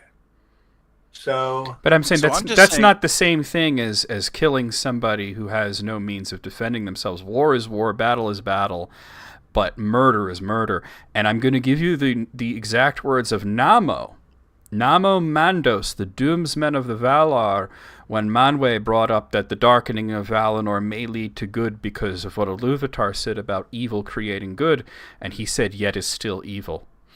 An evil act is an evil act regardless of the intention behind it. Murder is murder. I got it, but war is different, and if you have a sleeping group of 1,000 orcs, and you can surprise attack him, and there are references and passages that indicate that they were caught unaware or possibly sleeping, and they were sleeping in an area that was dangerous for the good forces to have them in. That was war, and the sorting out of their souls and the forgiveness of their deeds is a separate issue from the physical risk or the physical danger they pose. And so this falls into war as opposed to just murdering somebody for no reason. And so wait, hold on. Nobody murders anybody for no reason. There's always a reason. But I'm saying that murder is always wrong, morally. Well, I know, but that's like shooting an orc in the back with an arrow, and they're unaware that they're going to be killed. I mean, these things happen. So my point for saying this is what to do with Morgoth.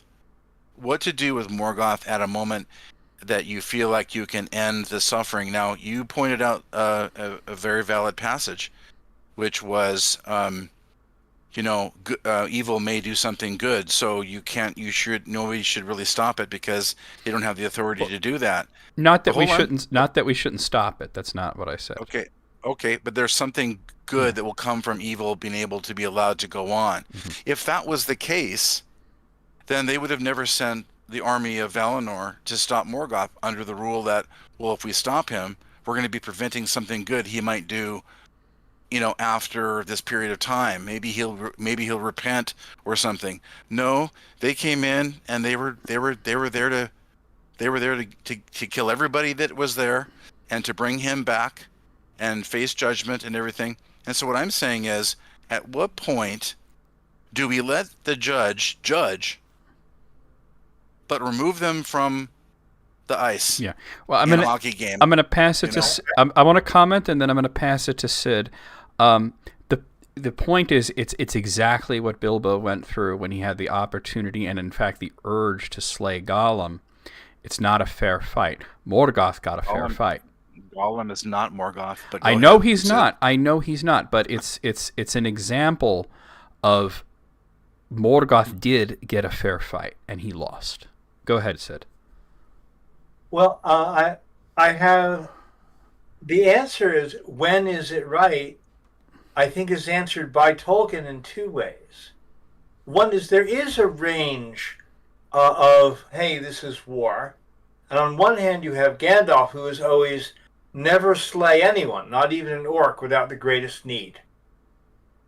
And at the other end, a warrior king like Eomer would be much more handy with taking a life in a battle where maybe, but the other piece is this: the concept of eucatastrophe. It is Eru himself who decides when the final time should come, and the Valar knew to attend to Eru and wait until it was time to end the age, because if it was done at that time, the greatest redemption was possible. That's the whole meaning of eucatastrophe. And this leads me back to a question for you, Matt. In saying, well, Beren should have disembodied Morgoth, to give it a kind term, are you saying that Manwë and the Valar, when they let Morgoth out of his 3 ages of imprisonment, did they make a mistake? And was it a mistake of not understanding Morgoth, or was it a mistake of excess leniency that Morgoth was even still alive at that point? And Your thoughts, Matt? I will pass it over to Matt, but I wanted to reply to one thing that you had said about the right time. And what's interesting is that Tolkien played with the idea of Melkor actually coming back to the world and having a final battle. And this is an example of evil leading to good, because what does it lead to? The world being recreated without evil. But go ahead, Matt. Well, without his head or his legs or whatever is hewn off of him, he still has an opportunity to enter back in and achieve the prophecy. So I mean, the point is at what point do you send this hockey player into the timeout box, into the penalty box, when you have an opportunity? Well, yeah, that's what. Factual dispute.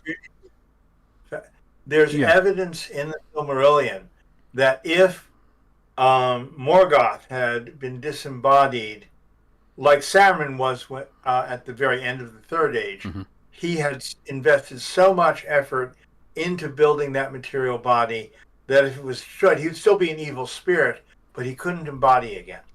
Yeah, so I think Beren had a real shot.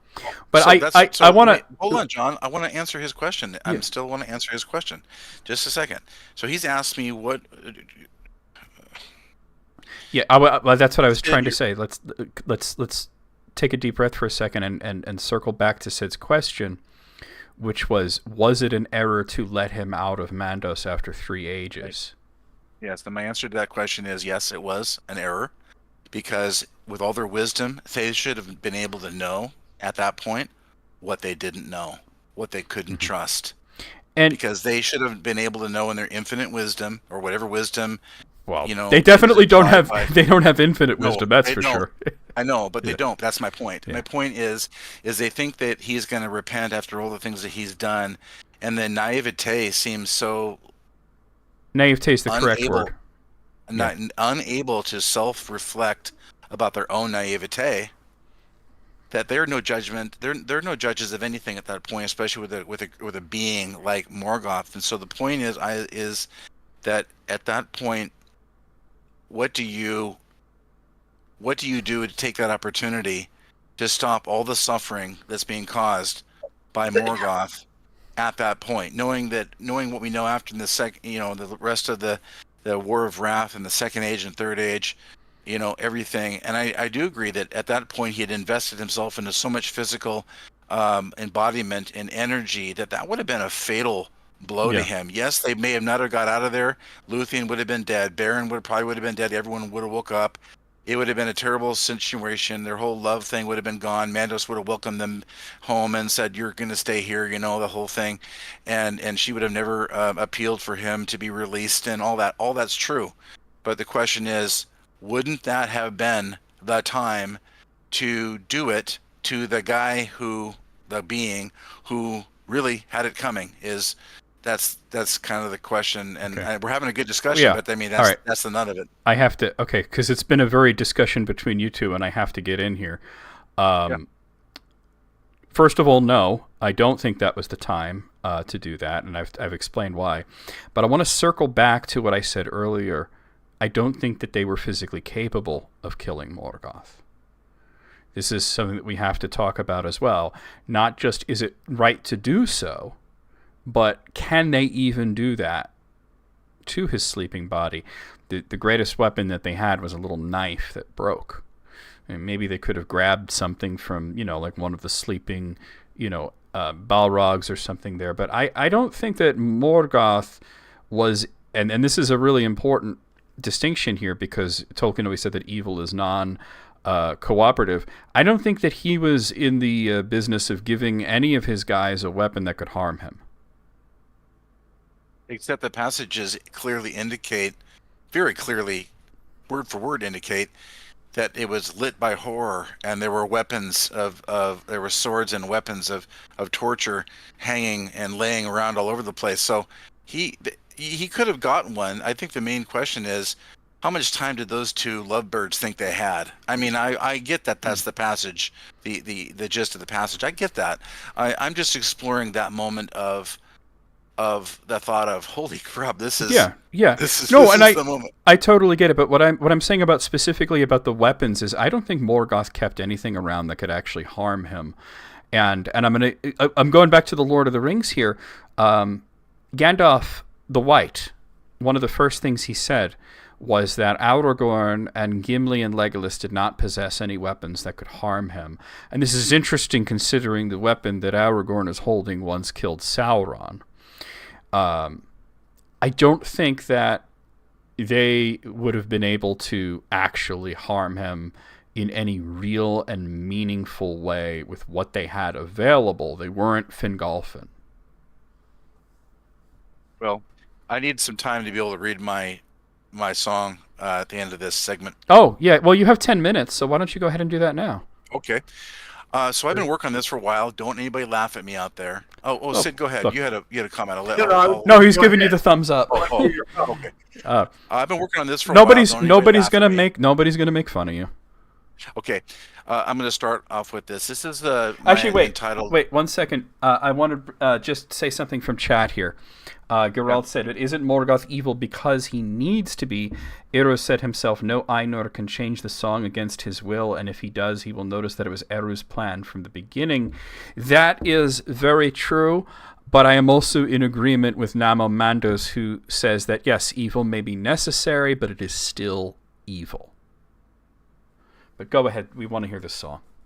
Okay, thank you. For a lot of you out there who know that there was a song sung and there are no words to it, so I have spent actually more hours than I want to say writing this and coming up with some research that indicates this might be something close to how it sounded. This would be in a Celtic, Moorish type of song, slow, very sleepy. A Norse lullaby also would be the style of music this would be. Sort of like Gollum's song from the movie, like the at the slower end than that. Yeah. Slower than that, and ethereal, more ethereal, yes. Or like but this is the rider from the Numer movie too was a sort of a slow Celtic ballad. Yes, and if you can think of a Celtic ballad or a Norse lullaby that is ethereal, beautiful, and just makes you want to freaking crash, that would be the song we're talking about. So this is called The Pools of Oblivion. You'll see why this is called this, because I'm going to read this section. So Lúthien's disguise in the bat-filled raiment of Thuringwithil has just been cast aside by the power of Morgoth, and when he sees her, she names her own name. "I am Lúthien, daughter of Melian the Maya." And this is the passage right from Silmarillion. "Then suddenly she eluded his sight, and out of the shadows began a song of such surpassing loveliness and such blinding power that he listened perforce, and a blindness came upon him, and his eyes roamed to and fro, seeking her. Then Lúthien, catching up her winged robe, sprang into the air, and her voice came dropping down like rain into pools, profound and dark. She cast her cloak before his eyes, and set upon him a dream, dark as the outer void where once he walked alone. Suddenly he fell, as a hill sliding in avalanche, and hurled like thunder from his throne, lay prone upon the floors of hell." Now, this is the Pools of Oblivion of the song that I imagine it sounded like, and what he had the certain words to this. So here goes. Hear me now, thou hearts of ancient sorrow wrought, of twilight gentle doom hath brought. You are here before the stars in ancient light, when silence reigned in empty night.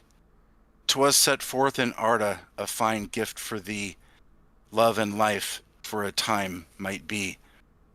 Then tales of rivers, murmuring the oldest rhyme of old and ancient dawnless time, when divine voices shaped the first primal law, and mountains rose in might and awe. Now shadows lengthen, dark whispers on the air, of secrets veiled beyond compare. Attend every breath of your fading years, as starlight shone on mortal tears. Yet in this dungeon dim, mightier power lies, within the depths of Luthien's eyes. A song resides to quell dark and hungry maw. I feed it now, my love to gnaw. Oh, feel how the world in slumber's soft embrace makes laden tears stream down thy face. I enfold thee, weary, in veils evermore, as your silent tears pound the floor.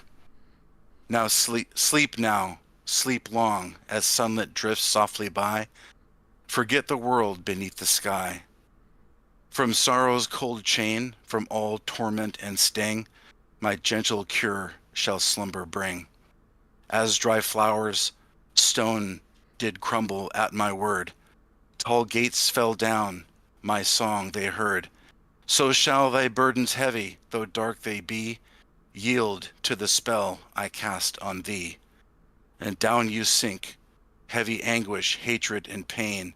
From these pools resistance is vain. Go thee now from net of doom, fall fast. Into dark pools your souls are cast. Listen now, the weary hearts of stone. Shadows lengthen dark and deep. Twilights come to reclaim its own. Secrets lost, the old world keep. From hallowed halls and place renown, the song finds you cold and stark. Now it comes, and dropping down, rain makes pools profound and dark. In moonless night and blackened skies, the ghosts now come from olden lore to cast their cloaks before your eyes and send you down to dream no more. Forget the dreadful doom of death. Fall in the pool, oblivion's thrall. So sweet it is to still thy breath. O woe-begotten spirits, fall. That was really good. That was worthy of both Tolkien and Shakespeare. Yeah, it was wonderful. You had the meter of the Lay of Leithian in there as well. I did a lot of research in Tennyson and Joyce, which were a couple of his favorites. But I did some of the poetry evaluation of how he wrote of her spells and songs that Melian and her had written, and I also looked at the pattern and form and cadence, syllable cadence of Shakespeare to kind of put this all together. And as you saw in the last four stanzas, instead of going double rhyme, and in the first 9 stanzas, the last 4 were alternating, because at that point I just wanted to capture this idea that she was encapsulating a spell that she was going to cast on everybody towards the end as they were all slowly falling to sleep. And so I decided to kind of end it in what I would call a kind of a poem spell form. It works. It works because throughout this, because it goes on for a while, all of the court is slowly falling out, but then at the end she has to concentrate her powers on Morgoth. That's right. That's what I was trying to achieve. Yeah. No, it works. It's really good, Matt. You should definitely publish it on loremaster.com or put it on Quora or something. Sid, go ahead. I have a friend who is a profound singer-songwriter, and he wouldn't publish it without your permission. But would you like to hear him render it into literal music? It would be a male voice, not a female, because of who he is. But I think he could do a profound job for you. I have no problem sharing it. I spend a lot of time on it. I'm glad you guys like it. I'm actually flattered, so thank you. From the chat, Alice said that it reminds them very strongly of Tennyson, especially of Ulysses. I had a thought, because we were talking about what it may sound like, and obviously Sid might actually, make that happen for you through his friend.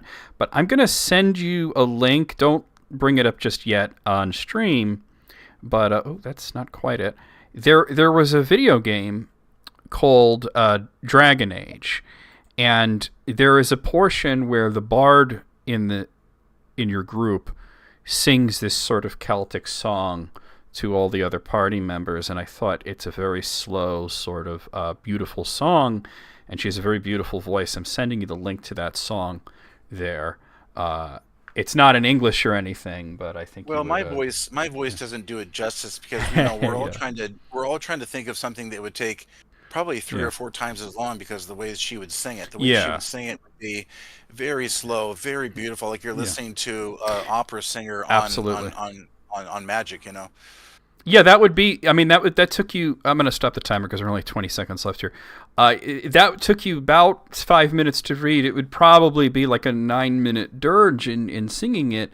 I mean, you wouldn't want me to sing it, because I would just do like the Banana Man voice, like, "Oh, I cast my spell on you." It would be like that. "I'll hop on my banana." It's got potassium. For people who come from the Twitch streams, you know what I'm doing there. Yeah, sure, Nolan, you can go ahead. That's fine. And just let you know, Laurel said perfect work. Alice said that they're proud of you. I mean, really good response from the chat on that. That was beautiful. And that's how we end this stream too. Look at that. Let's talk about, before we end here, before we stop. Well, let's see. So Nolan here wanted to put a Bible verse in there that is relevant here, and they just did. It is, "When I thought my foot slips, your steadfast love, O Lord, helped me up. When the cares of my heart are many, your consolations cheer my soul." I really wish, I'm no Bible scholar for certain, but I really wish, even though it might have delayed The Lord of the Rings, I would have really liked to have seen Tolkien finish his work on the Jerusalem Bible, which he was working on, and a translation of, and how he would have interpreted that particular part. That would have been interesting. Just like I wish he had finished, for example, The Fall of Arthur. That would have been a fantastic read. And you can get the unfinished version, of course, but it's not completed. Let's talk about scheduling before we go. But great show, guys. Whoa, what was that noise? It was a warning my computer about my next meeting. Oh, okay. That was so loud. You have a life beyond Council of Tolkien? I absolutely do. I absolutely do. Oh, okay. That's Wayne. My friend Wayne had come in here a little while ago. Oh, my Silmarillion's not here. Is it over there? No, it's not. And mentioned that he was thinking of us because it just advertised to him on the internet was an illustrated versions of The Lord of the Rings and the Hobbit, and he was thinking of us and came here. And I asked, well, do you know who the artist was? And he just got back to me and said, oh, it was actually Tolkien's own art, and that's like the Silmarillion that I have is all his own art. Let's talk about scheduling. So the next meeting of the Council of Tolkien should be, unless anybody here can't do this, it should be May the 1st, because that is the first Thursday of May.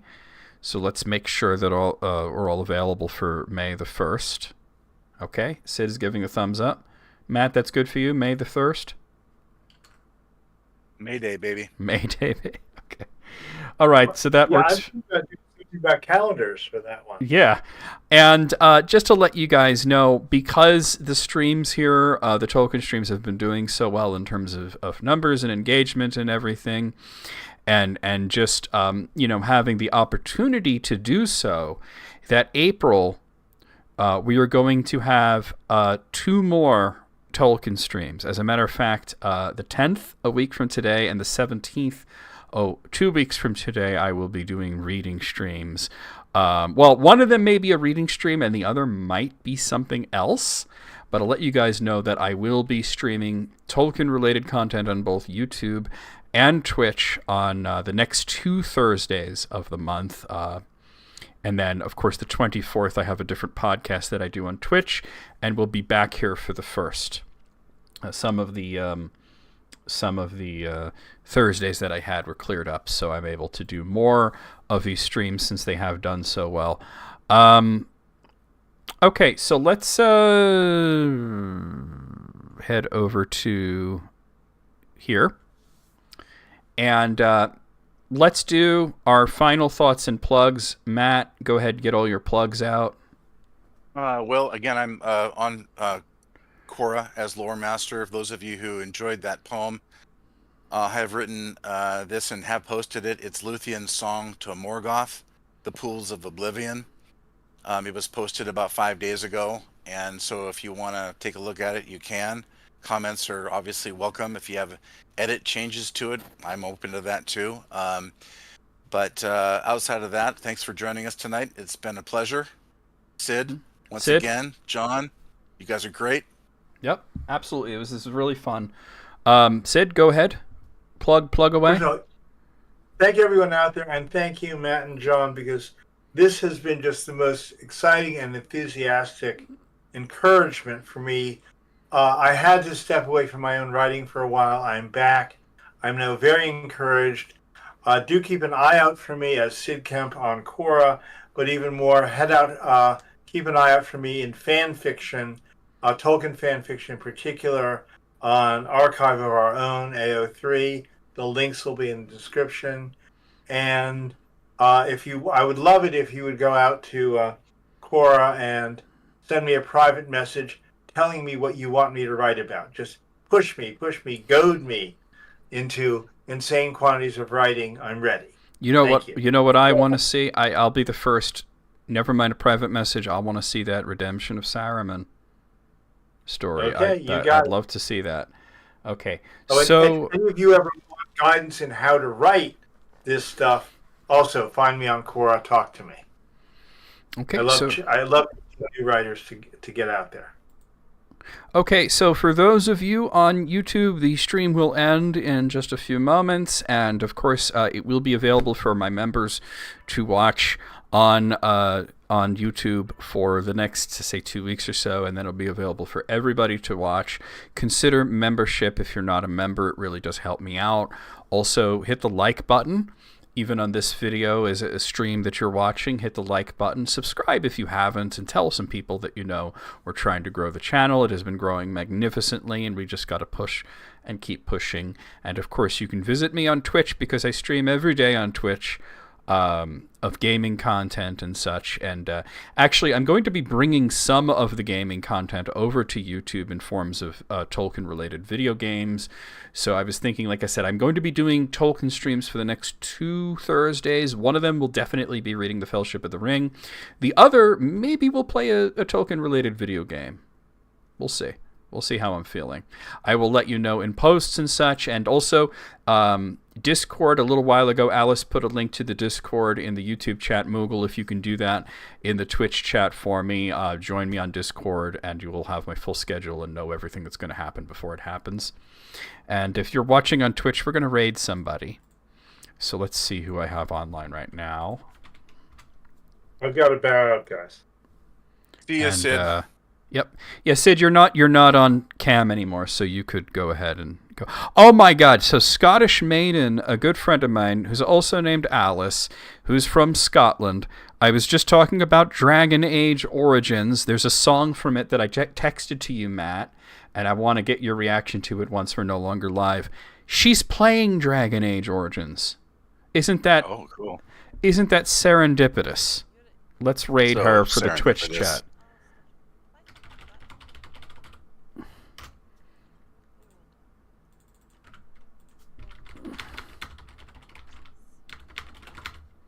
Okay, so I'm gonna for the Twitch side, I'm putting a raid call in there, copy it and paste it as we head into Alice's chat room. For those of you on YouTube, good night. I love you all. Thank you for coming by. And that is the end of today's broadcast.